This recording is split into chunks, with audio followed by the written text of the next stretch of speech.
আজকের ভিডিওর বিষয়বস্তু হলো পিটুনিয়া গাছ। পিটুনিয়া গাছ মাটি ছাড়া কিভাবে প্রতিস্থাপন করা যায় সেই বিষয়ে আজকে আমি তোমাদের সাথে আলোচনা করব।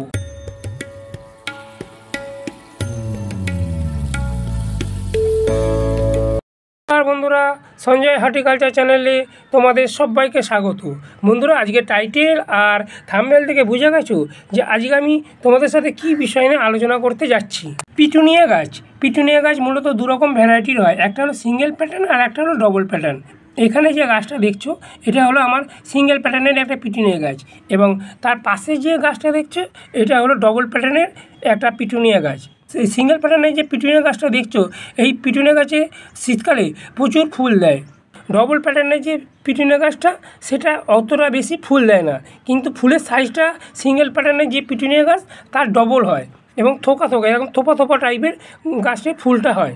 দু রকম মিডিয়ার মধ্যে পিটুনিয়া গাছগুলোকে প্রতিস্থাপন করেছি, একটা হলো সিন্ডার, একটা হলো মাটিতে তো সবাই পিটুনিয়া গাছ প্রতিস্থাপন করে, কিন্তু যারা নতুন বাগানি, যারা এই প্রথম গাছ করছে, তারা সিন্ডারে কীভাবে গাছ প্রতিস্থাপন করতে হয় অতটা ভালোভাবে জানে না।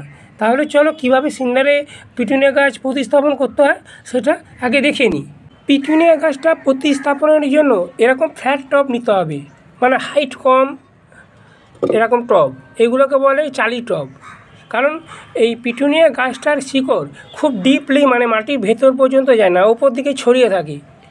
এরকম মাটির চালি টব কিংবা তোমরা এরকম প্লাস্টিকের গামলা নিতে পারো, যেগুলো হাইট খুবই কম। আর জল যাতে নিষ্কাশন করা যায়, মানে জল দেওয়ার পরে জলটা যাতে প্লাস্টিকের এই গামলাগুলো থেকে বেরিয়ে যায়, ওই জন্য আমি কিছু ছিদ্র এখানে করিয়ে নিয়েছি। আর তোমরাও যদি প্লাস্টিকের গামলার মধ্যে করো তাহলে এরকম ছিদ্র করে নেবে। আজকে আমি এই পিটুনিয়া গাছগুলো প্রতিস্থাপনের জন্য দু রকম মিডিয়া নিয়েছি। একটা হচ্ছে সাধারণ যে মাটিতে আমরা গাছ বসাই সেই মাটি, আর একটা হচ্ছে সিন্ডার। দুটোর পরিচর্যা এবং দুটোর খাবার প্রায় একই। যারা নতুন বাগানি, যারা এই সিন্ডার সম্বন্ধে জানে না, তাদের অল্প করে একটু ধারণা দিয়ে দিই। এই সিন্ডারটা হলো কাঠ বা কয়লার পুড়িয়ে অবশিষ্ট যে অংশটা পড়ে থাকে সেটাই হচ্ছে সিন্ডার। আর এই সিন্ডারটা তোমরা কোথায় পাবে? এটা তোমরা কামারশালাতে পেতে পারো, অথবা বড় বড় নার্সারিতে পেতে পারো, কিংবা তোমরা অনলাইন অ্যাপগুলো যেগুলো আছে সেইগুলোতে এই সিন্ডারটা পেয়ে যাবে।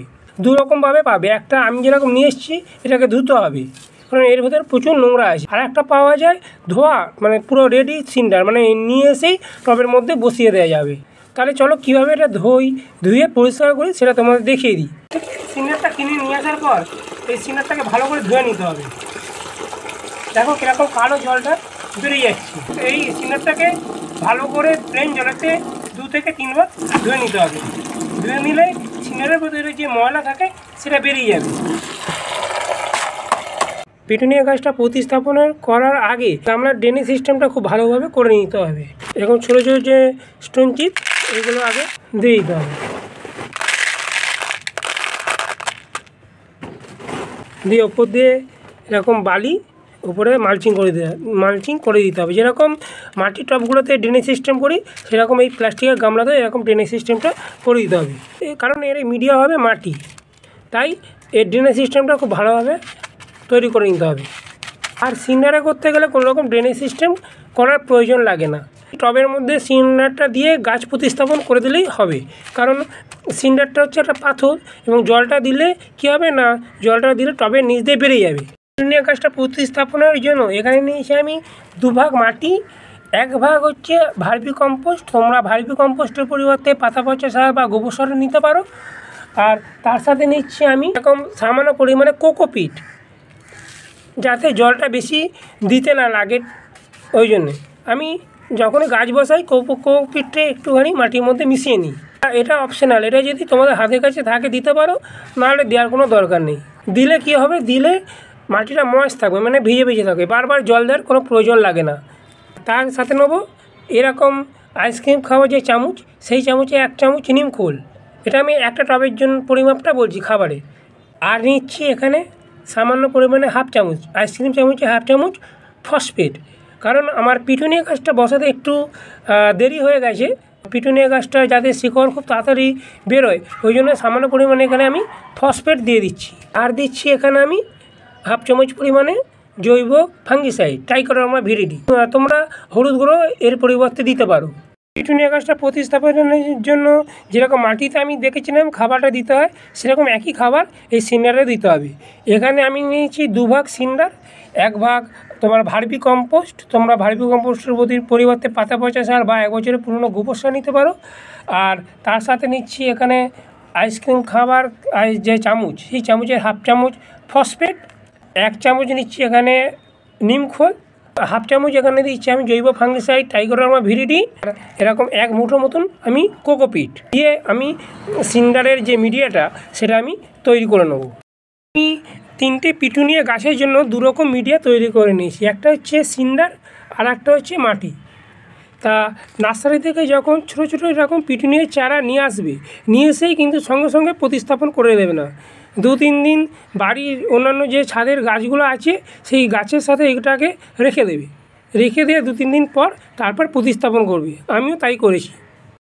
এই যে ছোটো ছোটো 2 ইঞ্চি থাম টবে যে পিটুনিয়া গাছগুলো আছে সেইগুলোকে টবের কিনারে এরকম ধাক্কা মারলে দেখো বেরিয়ে আসবে। দেখো কত রুট পিটুনিয়া গাছের চারাতে বেরিয়ে গেছে। এবার এই পিটুনিয়া গাছের চারাটাকে টবের ঠিক মাঝ বরাবর, এই মাঝ বরাবর এইভাবে বসিয়ে দিতে হবে।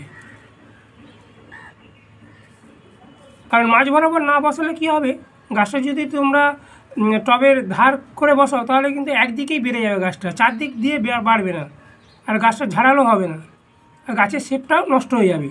ওই জন্য ছোটো ছোটো চারা গাছ যখনই নিয়ে আসবে টবের মাঝ বরাবর গাছগুলোকে বসাবে। 3টে পিটুনিয়া গাছের চারা প্রতিস্থাপন করে দিলাম।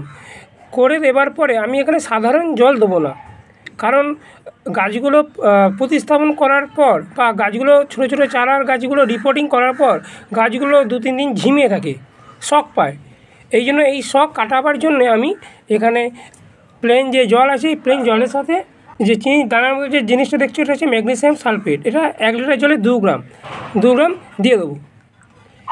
ম্যাগনেসিয়াম সালফেট যেরকম গাছের পাতাকে সবুজ করে, গাছে ক্লোরোফিলের সংখ্যা বৃদ্ধি করে, সেরকম গাছ রিপোর্টিংয়ের পর বা ছোটো ছোটো চারা গাছ প্রতিস্থাপনের পর এই ম্যাগনেসিয়াম সালফেটটা কী করে, গাছে যে আঘাত পায় বা শক লাগে সেটা দূর করতে অনেকটা সাহায্য করে। মানে গাছে যে ঝিমিয়ে পড়া যে ভাব সেটা এই ম্যাগনেসিয়াম সালফেটটা দিলে দূর হয়ে যায়। এখানে অল্প করে আমি জল 4-5 দিয়ে ভালো করে 4-5 দিয়ে দেবো। এরপরে এই গাছগুলো প্রতিস্থাপনের পর আমি 3-4 দিন ছায়াযুক্ত জায়গাতেই পিটুনিয়া গাছগুলোকে রেখে দেবো।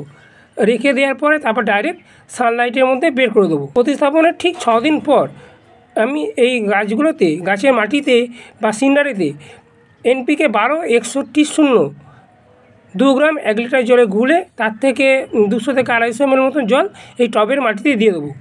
দিলে কি হবে, দিলে গাছের রুট খুব তাড়াতাড়ি বৃদ্ধি পাবে। এবং এই 12-61-0টা দিতে হবে সপ্তাহে 1 বার করে, মানে মাসে 2 বার। গাছ বসাবার ঠিক 1 সপ্তাহ পর, তারপরে আর 1 সপ্তাহ পর।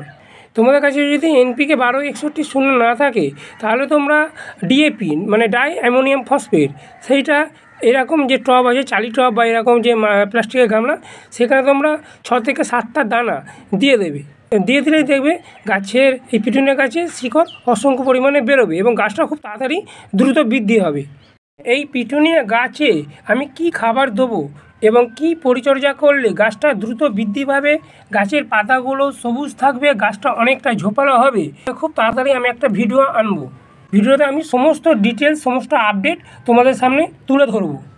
তা বন্ধুরা, এটা গেল পিটুনিয়া গাছের প্রতিস্থাপন সংক্রান্ত বিষয় আলোচনা।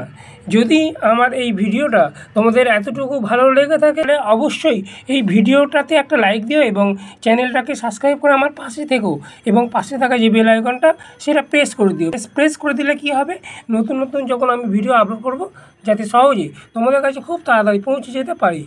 সবাই তোমরা খুব ভালো থেকো, সুস্থ থেকো, নমস্কার।